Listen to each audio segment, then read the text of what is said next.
Good evening, students. Today we are going to talk about pronouns. If I've always said that if in the parts of speech noun is a king, the pronoun is the queen, because we always use pronouns when there is no noun.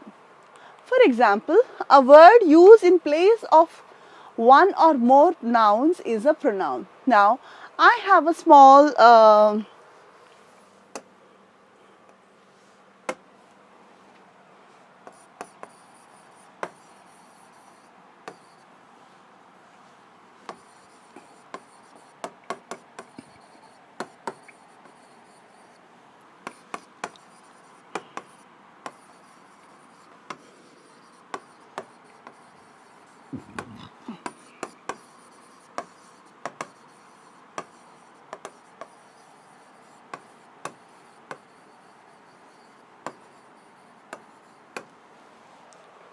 Tom has a dog. Tom takes Tom's dog for a walk. Tom likes his dog very much.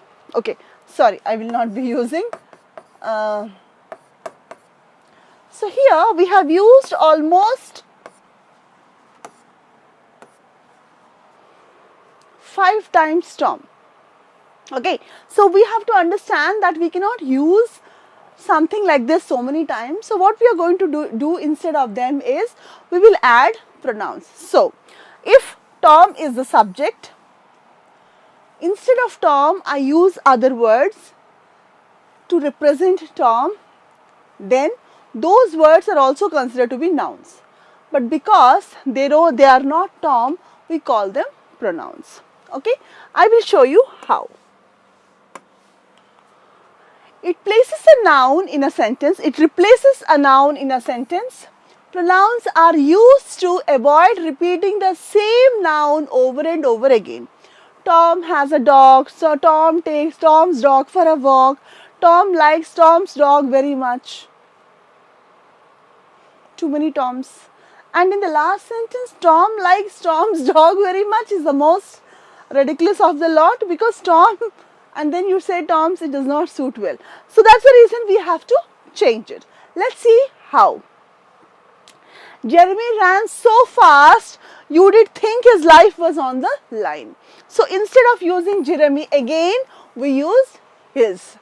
The pronoun his saved us from repeating the name Jeremy again. So if we would have had added some more pronouns, then we would have avoided using Tom so many times. A pronoun can act as a subject, direct object, indirect object, object of the preposition, and more, and takes the place of any person, place, animal or thing.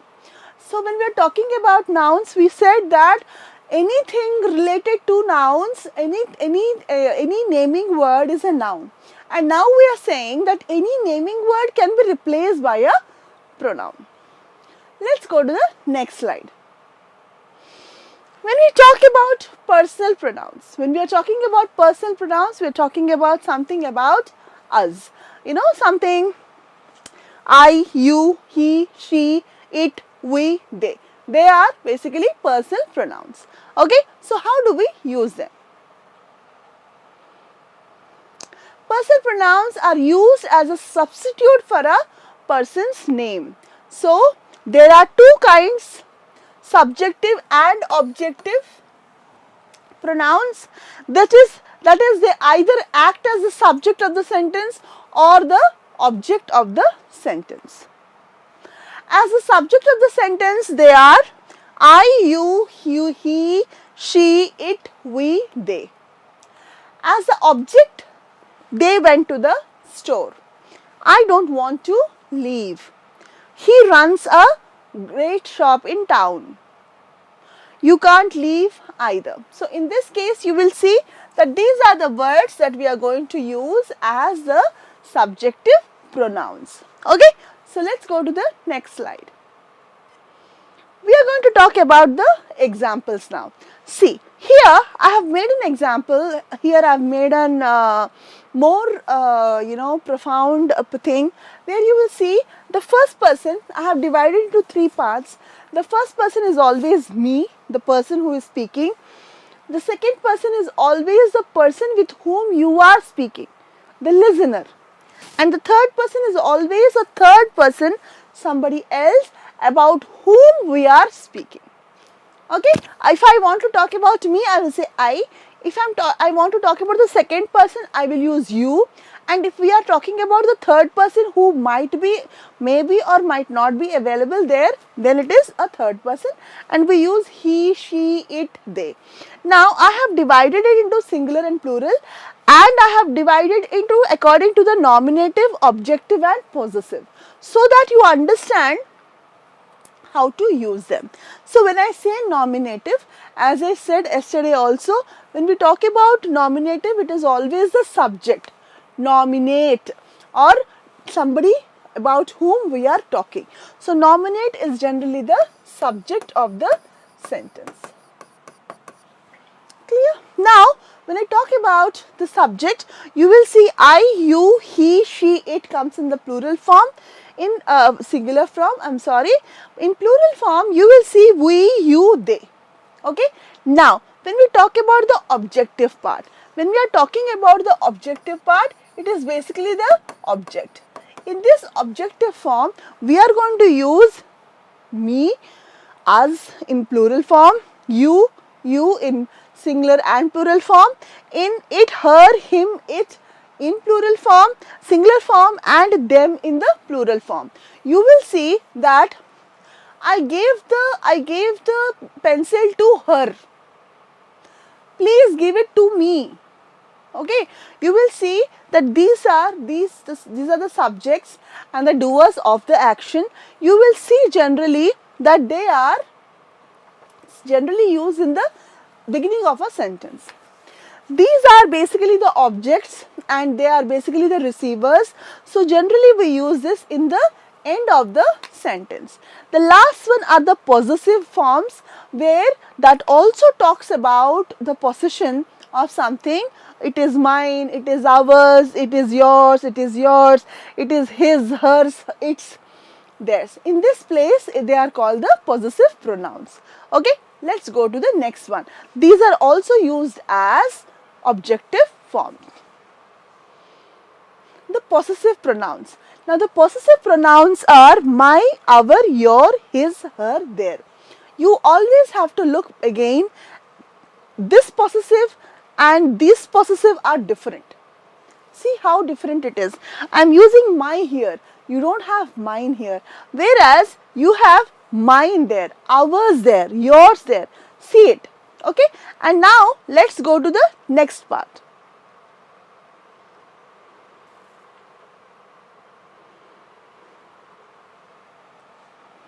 Okay. My, our, your, his, her and their.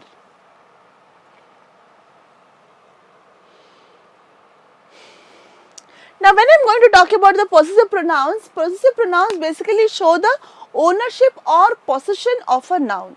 They are my, our, your, his, her, its. Note, there is no apostrophe in there. Okay, we are not going to use this. For example, is that my book? No, that's his book. That's its shelf. I did like to see their bookshelves, but they are used as adjectives. They are not used as your possessive pronouns. They are basically used as adjectives. Again, I would like to bring it to your notice that in the second last one, see, there is no apostrophe there. So I would like to bring it to your notice that the possessive pronouns are basically used for as adjectives. But mine is one word that you don't use it as a possessive pronoun, but as an adjective, but you use it as a pronoun, and it is always the objective part.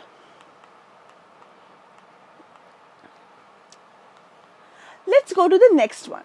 Now we have something called the indefinite pronouns. When we talk about indefinite pronouns, the name itself says it is indefinite. When it is indefinite, we don't have a count on it. Remember when we were doing the nouns class session, we spoke about how we can count things and how we cannot count things. So basically all those some of them that are not countable, we will be taking them as indefinite pronouns. Now these are something that are indefinite because they don't show a particular number. For example, few, someone, everyone, nobody, anybody, all these words, they are indefinite because we don't know how much is there or how many we are talking about. So let's see some examples of indefinite pronouns. Indefinite pronouns do not point to particular nouns. We use them when an object does not need to be specifically identified. As such, it can remain indefinite. They include few, everyone, all, some, anything, nobody.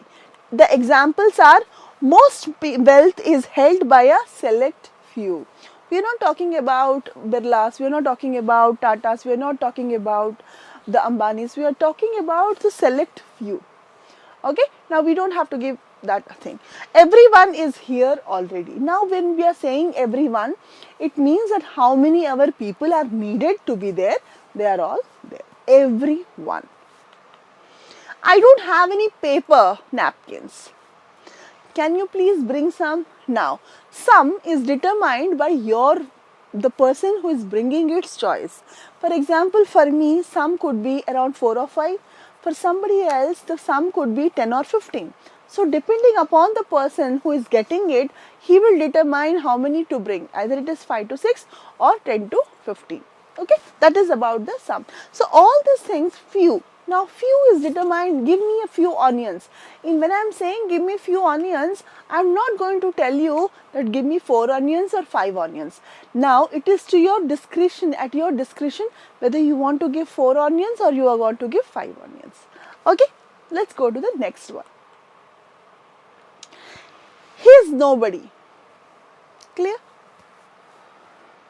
Let's go to the next thing. We are talking about emphatic pronouns. Now, when we talk about emphatic pronouns, they are basically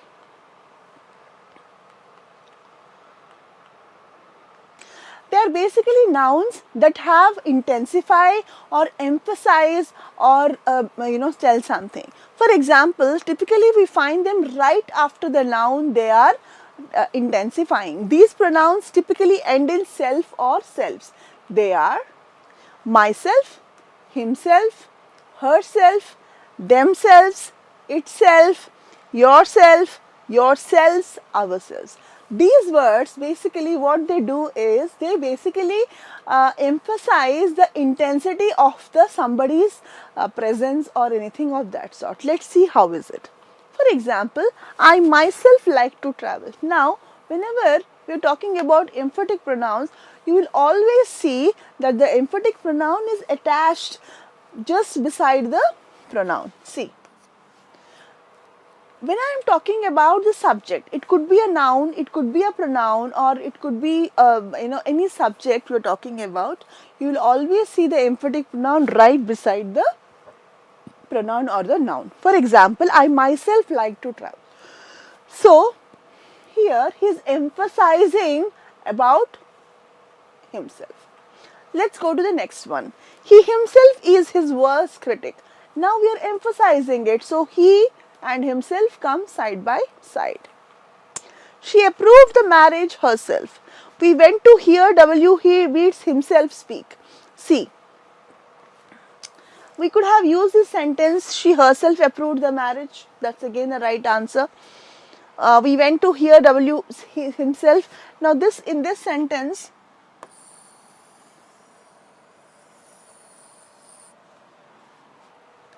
this is a bit different and you will see the difference later.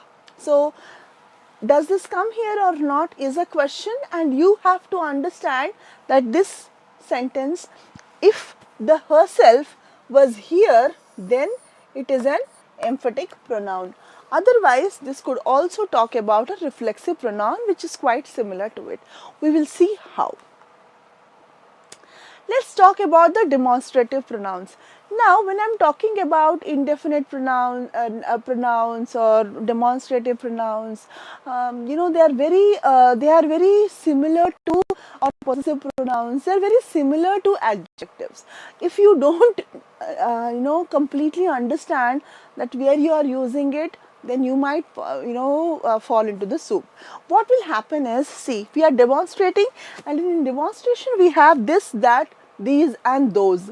So now when we have these words there as demonstration, if you don't use it the right way, they might also be considered as a demonstrative pronoun, demonstrative adjective. Always understand that an adjective follows a noun, but a pronoun does not follow an adjective. So please understand that, and let's use the words.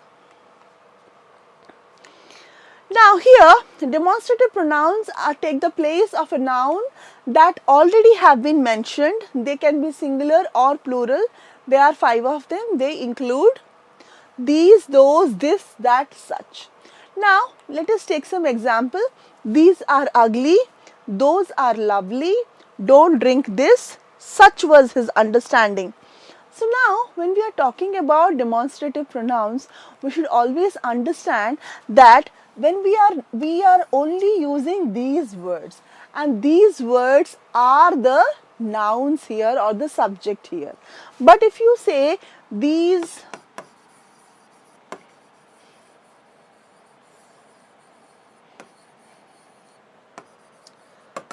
mangoes are mine, in this case these is not a pronoun, it is an adjective because it is followed by a noun. Okay, so always understand that if something is not there, then this is an adjective and that is a noun. Okay, let's go to the next slide. Now we are talking about interrogative pronouns. When we are talking about interrogative pronouns, we are talking about the WH words and the H word, and these words are basically the question words. Okay, so they are basically used to form questions. Even in interrogative pronouns also, if we are using these interrogative pronouns along with a noun, then they become interrogative adjectives, and if we don't have a noun beside that, they are basically interrogative pronouns. Let's see how. Interrogative pronouns do not do just what they say. They work. They work in sentences that are posing a question. They are who, whom, which, what, whoever, whomever, whichever, whatever, how. The next one is who is going to arrive first? What are you bringing to the party? Which of these do you like better? Whatever do you mean? In all these questions, you will see that there is no attached to it. If I would have said, which rose do you want? In that case, this becomes an interrogative adjective, not an interrogative pronoun. Okay, so we need to be very careful about what we are asking for. Okay, so please have a look at it, and we generally ask questions about how are you, whom are you looking for, or who are you, or how did you do it, or which of these do you like better. So these questions could always be used as the interrogative sentences. Okay, let's go to the next slide. We have the reflexive pronouns. When we were doing emphatic pronouns, I spoke about the reflexive pronouns. When I spoke about the reflexive pronouns, I said we will get back to one line that does not belong there. This is that reflexive pronouns. What does it reflex? When you punch someone, it is bound to be that you will be punched back. That is what a reflex means. So in this kind of a scenario, it is not used to show emphasis. It is showed to use a reflex action. That is the reason in reflexive pronouns, the pronouns generally are used at the end of a sentence, not in the beginning of the sentence, just beside the pronoun, unlike the emphatic pronouns. Let's see them. Reflexive pronouns are similar to emphatic pronouns. The difference between the two is that intense pronouns are not essential to a sentence meaning. Meanwhile, reflexive pronouns are. Also, they are used when the subject and the object of the sentence refer to the same person or thing. I said they are myself, oneself, yourself, himself, herself, itself, ourselves, yourselves, themselves. But when we are talking about emphatic pronouns, we saw that the usage was just immediately adjacent to the pronoun or whatever we used. Let's see the usage here. In this case,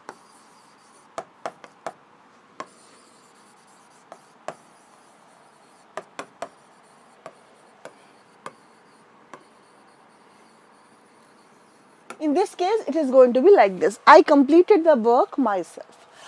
Rather than using I myself completed the work, emphasizing on my efforts, I am saying I completed the work myself. I mean, I did not trouble anyone, I did it myself. So, in the first sentence, I myself completed the work. When I say that, it intensifies the contribution that he has made. But in the second reflexive part, when I want to say I completed the work with whom? I completed it with myself. I mean, I took the decision and I did it. So, this is how a reflexive pronoun is used, and emphatic pronouns use the myself completely here. In that point, you are intensifying the efforts of the noun or the pronoun. Okay, let's go to the next one. Now here we have the first person and this plural part, and then we have the examples. I told myself not to spend all my money on new shoes. Do you think this kind of a thing, I told myself, here you have the verb and then you are using the myself. That makes sense. That is not emphasizing. That is like, I told myself that I should not be spending too much of money. Okay, let's take one more example. You are going to have to drive yourself to the restaurant today. You are just, somebody is conveying to someone that you have to do it yourself. You yourself have to drive to the restaurant today. If I say, you are intensifying that you have to do it. That is more strong, that is more aggressive. Okay, let's take one more examples. We gave ourselves plenty of extra time. Here also you see that we have a verb there and then we have the reflexive pronoun. That does not intensify it. Okay, so this is the difference between emphatic pronouns and reflexive pronouns. More than emphatic pronouns, we use a lot of reflexive pronouns. They bought themselves a new car. Now in this also you will see that there is a verb and then you have the reflexive pronoun. Okay, so I hope the difference between a reflexive pronoun and the emphatic pronoun is clear. Okay, let's go to the next slide. We are talking about reciprocal pronouns. Whenever we are talking about reciprocal pronouns, it means that it is about you and me, reciprocal. It is about two people who are interacting. So when I say reciprocal, we have words like each other, one another, where we are reciprocating the feelings or whatever it is. So let's go to the explanation. Reciprocal pronoun is used when the subject consists of two or more people. They are each other and one another. Example is, we should respect each other. One should respect one another. Sam and Sandra will meet one another in the pub. In all these things, you will see that you have two people there who are going to converse or meet or reciprocate their feelings for each other. Okay, so that is about reciprocal pronouns. Let's go to relative pronouns. When I am talking about relative pronouns, it is really very important that relative pronouns, the usage of relative pronouns is more clear to us. We have to understand that the relative pronouns is who, whom, which, whoever, whomever, etc. In this scenario, you will see that the relative pronouns have a lot of usage. They are used as clauses. These words can be used as clauses. I will tell you how. Relative pronouns are used to connect a clause or phrase to a noun or pronoun. We often use them when we need to add more information. They are who, whom, which, whoever, whomever, whichever. When we are talking about this, we need to understand that we are going to use them as clauses. This word, for example, the driver who ran the stop sign was careless. Now, when we are talking about this, we need to understand that we are talking about the driver. If this is a phrase, we have discussed phrases just day before yesterday, in the last classes. The driver is the phrase, the noun phrase. Now, when I say who ran the stop sign was careless. Now, when I say the who ran the, if I don't have this part of the sentence and I read from that part of the sentence, what we get to know is we are talking about someone who ran the stop sign was careless. Am I clear? So that is what they do, is they actually give you more emphasis on using them as nouns, as clauses. Let's go to the next sentence. I don't know which pair of shoes you want. So the usage of which talks about that you don't know about it. That is what it is. So we will talk about take whichever ones you want. When I say about this, I talk about whichever one that you want, you can take it. Okay, let's no, not that one. Now here, that is a demonstrative pronoun, but still we add it in relative pronouns. This difference between which and that is very subtle. So we need to know the difference about which and that. Whenever you will see that there is no what do I say? There is no connection between the if, for example, if I say get me the jacket that I bought from Japan, so you exactly know which one it is. If the whoever is taking your order knows that, then you use that, demonstrate. You bring that jacket which I bought from, get me the jacket that I bought from Japan. So I'm actually talking about a jacket that I got it from Japan. But when I'm talking about something else, like get me the jacket which is kept beside the blue one, in the second sentence, I don't know, the whoever is going to bring the jacket does not know where the jacket is, and she is going to get that jacket. So that is what it means, that please get the jacket that the the person has. First you have to find the blue jacket, and then you have to get the jacket that is kept beside it. Okay, that is the difference between a that and a which. Now, when I talk about pronouns, I'm sorry.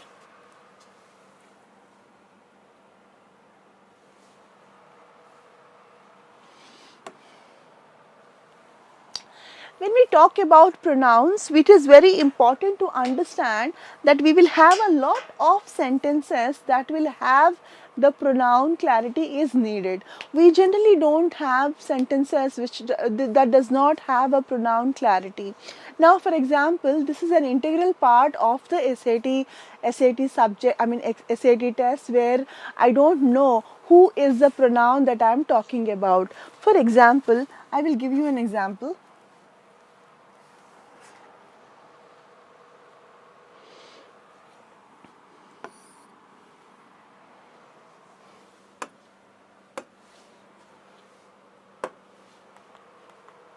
Okay, now when I am talking about pronoun clarity, we have completed with the pronouns. This is a basic explanation about the pronouns.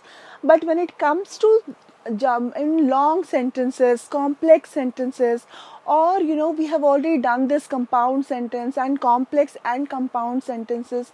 When we do this kind of a thing, it is really very important to understand, or we might lose how to detect the pronoun and the sentence becomes ambiguous. This is one more thing that is tested on the SAT exam, where we talk about the pronoun agreement or the pronoun clarity. Let's see how it is done. See, for example, I am going to write a complex sentence. See, for example,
okay, now here we have a sentence which talks about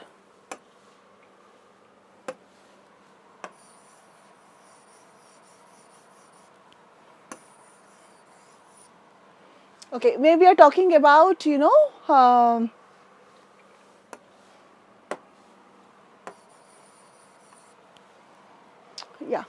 Justin and Bill took the balls to the club where he kept them on the desks. They slipped from them.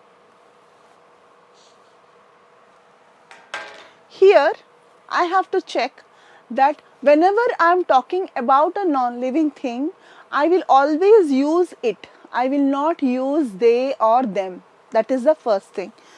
The second thing is that we are talking about Justin and Bill took the balls to the club where he kept them on the desks. Now when I say he, who is that he? Next thing, they slipped from them. Who slipped from them? From whom? Yes, we understand that we are talking about the balls now, but we cannot figure it out like that. We have to make it very clear about what we are going to talk about. So it is very important that we basically write, we have to use the agreement, the pronoun should agree with the noun. For example, when I say that pronoun should agree with the noun, I say, if I am saying I, then I have to only use me or mine. Okay, and if I am using you, then I have to use it as yours. This is what is a pronoun agreement is. If I say it is it has to be it. Okay, if I am using she, it has to be her. If it is he, it has to be him. If it is they, then only it has to be them. Okay, so let us first understand this. This is what is called the noun agreement. Now, pronoun agreement. And now here we are talking about pronouns, but we can also talk about the noun and pronoun agreement also in the same manner. Okay, now we are talking about two of them, Justin and Bill, took the balls to the club, understood, where he kept them on the desk. Now both of them took, so we have to use they here. We have to use they here. Clear? Kept them on the desks. They slipped from them. Now we have to take here I cannot use they I have to emphasize the balls slipped from the desks. I have to be more clarifying. I have to clarify it before making a sentence out of it. So now in this case I am being more clear. This is what is pronoun clarity is, and this is the exact way with the noun clarity also. Whatever rules are applicable to the nouns, the same rules are applicable to the pronouns also. So we do not have separate set of rules for pronouns and separate set of rules for nouns. Yes, if you look at nouns, they are more restrictive to the subject and the object. When it comes to pronouns, there is a bigger paraphernalia that goes about with pronouns. But once you get a hang of it, it will be easier for you to understand. The second most important part of it is the usage of relative pronouns. When we talk about relative pronouns, it is really very important to understand what we are talking about. Whenever we are talking about which, we are talking about the location.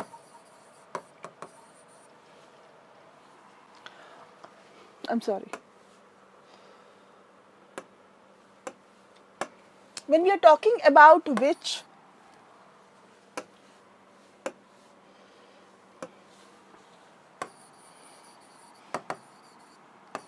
where, who, that. Now, whenever we are using these words, we need to be very careful about for what are we using it. Which is always an interrogative thing. Okay.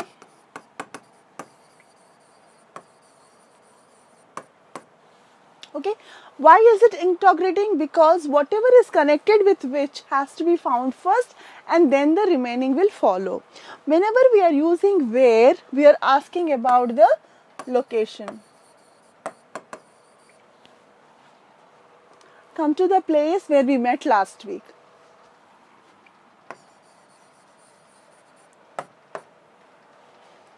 Now, who talks about person. That is the same with whom, to. Okay, when we are talking about that, that is generally used for a thing. Give me that plate. We don't say give me that human being. We don't say give me that girl. You don't say that, right? So whenever you are using that, it is used for a thing. Whenever we are talking about when, we are talking about time. Come to pick me when I call you. Okay, so let's make a sentences also to understand. In a noun clarity, it is really important to know the places of where the pronoun should fit, and the second one is the relative pronouns, how to use them. They are really important, otherwise there is tend to make a lot of mistakes in the relative pronouns. Okay, so these are some of the things that you should be learning about pronouns. So let's make some sentences.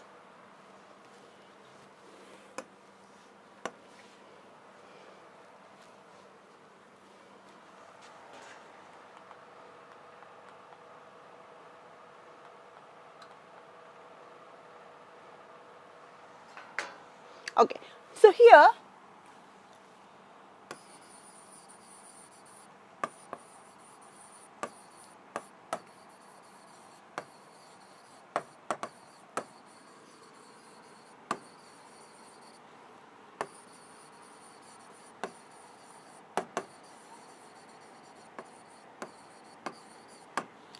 come to my office when you complete your work. We are talking about the time here. Let's talk about where. Where is the location? Okay, now we are going to make a sentence with where we are going to talk about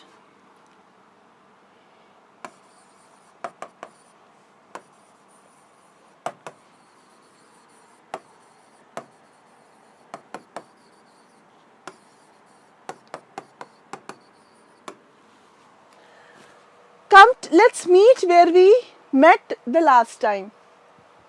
We're talking about the location here.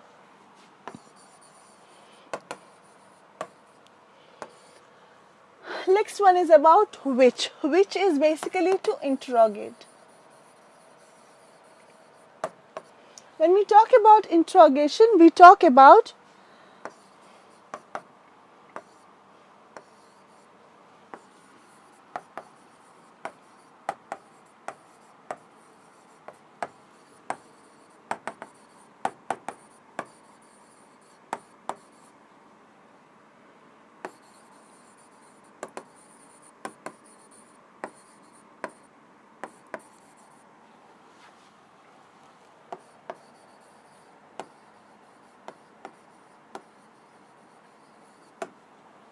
okay. Now here, get me the jacket which is kept behind the cupboard.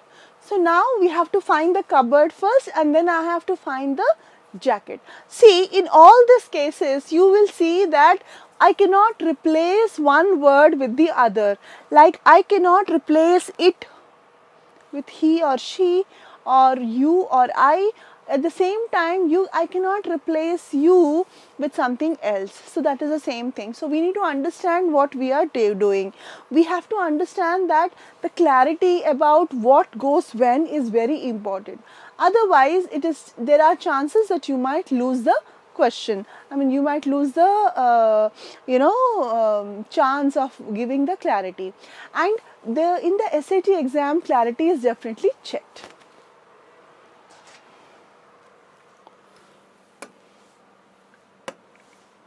Let's go to the next one, the usage of that. That is basically to demonstrate.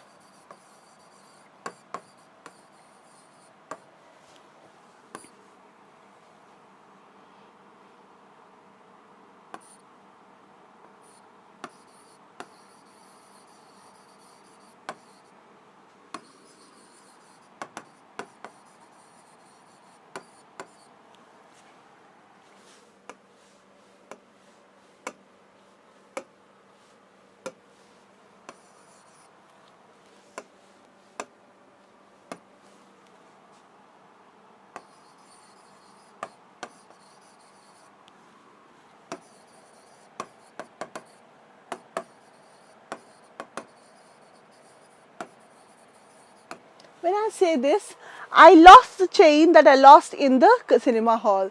In this case, actually I want to say that there is a person, the person who is listening to me knows about the chain. And that's the reason we are just demonstrating that I got the chain that I lost in the cinema hall. So now I want to say that you know the chain, the person the listener knows the chain and he's just saying that I got that chain back. So this is the usage of that. Now, whoever. Now, when it comes to whomever, whoever, who, whom, they all refer to human beings. We are going to use this for people. Now, that is generally used for things, which is generally used for things. But in case of when is for use for location, I told you very clearly. But now here we need to understand that whenever we are using whomever, whoever, who or whom, these are used for people only.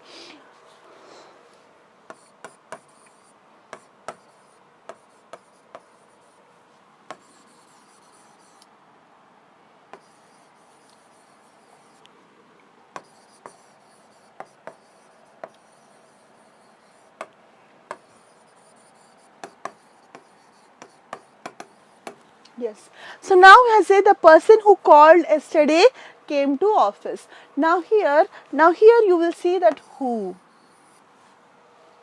Okay. The usage of whom. Let's see the usage of whom.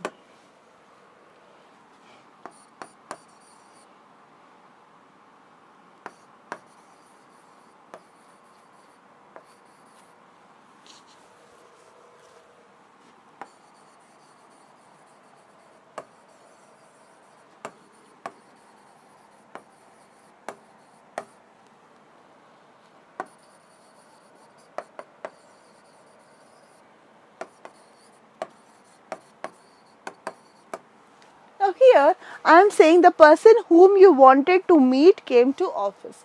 Now when you are using whom, it is more clear that you know the person whom we are talking about. Okay, in the case of who, you don't actually, you may or might not know who that person is. Who are you?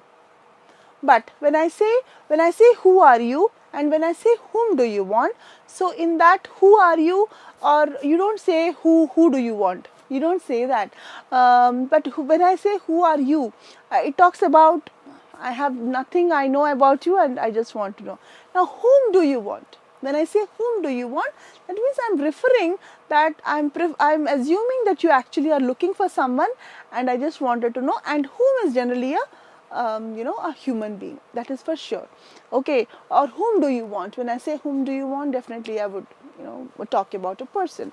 Now when it comes to whoever and whomever, it is also whoever comes, just tell him this, or whomever comes, just give him this. When we are specifically, the usage of whoever and whomever also is almost to the same thing as who and whom. But when we talk about whoever and whomever, we are more specific. Give this packet whoever comes to talk about me or visit me or anything of that sort. So we have to be more clear about it. Okay, so understand when you are these are basically used for making clauses. We have had a very detailed section on the kinds of clauses and on the kinds of phrases and stuff like that. And pronoun is one thing that we finished with nouns, and with pronouns comes the nouns part is basically the subject. But when it comes to pronoun, there's a lot of paraphernalia that goes with it, as I have already shared with you, and it requires a bit of practice also to understand the difference between the relative pronouns and emphatic pronouns, understanding the relationship and understanding the paraphrasing of the sentence is really important for you to understand what you want to do. The next one is that you have to also understand that we cannot use pronouns randomly. We cannot use possessive pronouns without we cannot use them as possessive pronouns, but we have to use them as the what do I say, as adjectives only. If you the objective words that we can use and the possessive pronouns are completely different. Please understand that they are completely different.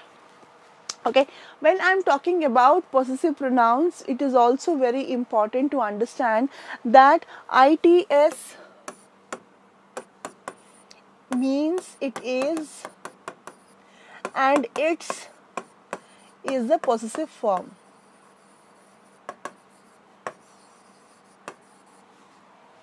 Okay, so this is really very important.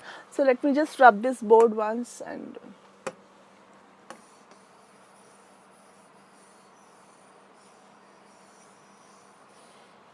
okay, so please understand the difference. And one more thing, yesterday when we were doing nouns, we also spoke about possessives and stuff like that. The only thing that that goes haywire with a possessive pronoun and a possessive this thing is that this is very important, and this can be used for plural form also. If you put a dash here, then it becomes the plural form. If you put a dash, excuse me,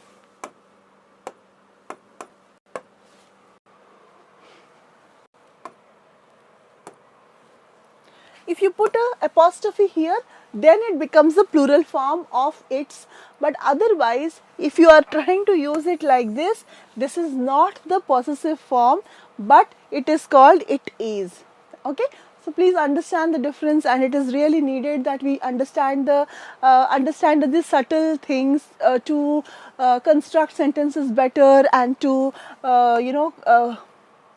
score higher in our exam. Apart from that, we will also be having questions.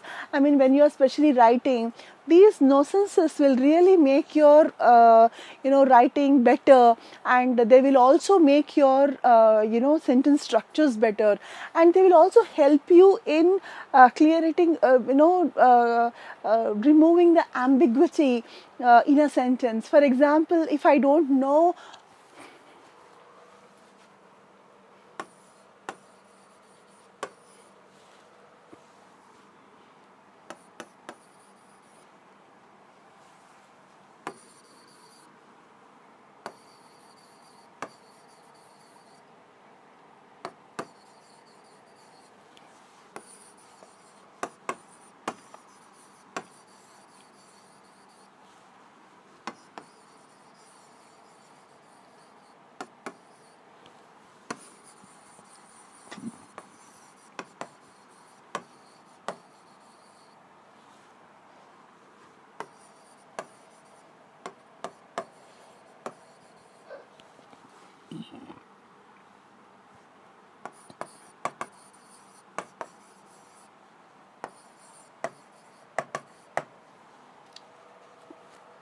Sam and Tom are brothers. They go to the gym together and challenge each other. Each time they win. So who wins? When I say they win, it becomes difficult for us to understand that they, does it mean that they're talking about both Sam and Tom win, or what is it about? So in this case, this is ambiguous. Okay, so now Sam and Tom are brothers. They go to the gym together and challenge each other. Now when I say challenge each other, it has to be that each time they win. So in this case, it has to be more clear about who wins. Each time Tom wins, each time Sam wins, each time the other wins. In this case,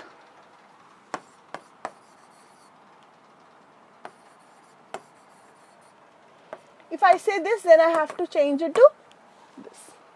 Okay, so please understand that pronoun clarity actually helps you in creating a better scenario, and it also helps you in creating a better clarity in a sentence, and it helps you create a better writing. And understanding the minute details in a sentence is very important to ace the SAT examination, and it is an integral part of the exam too.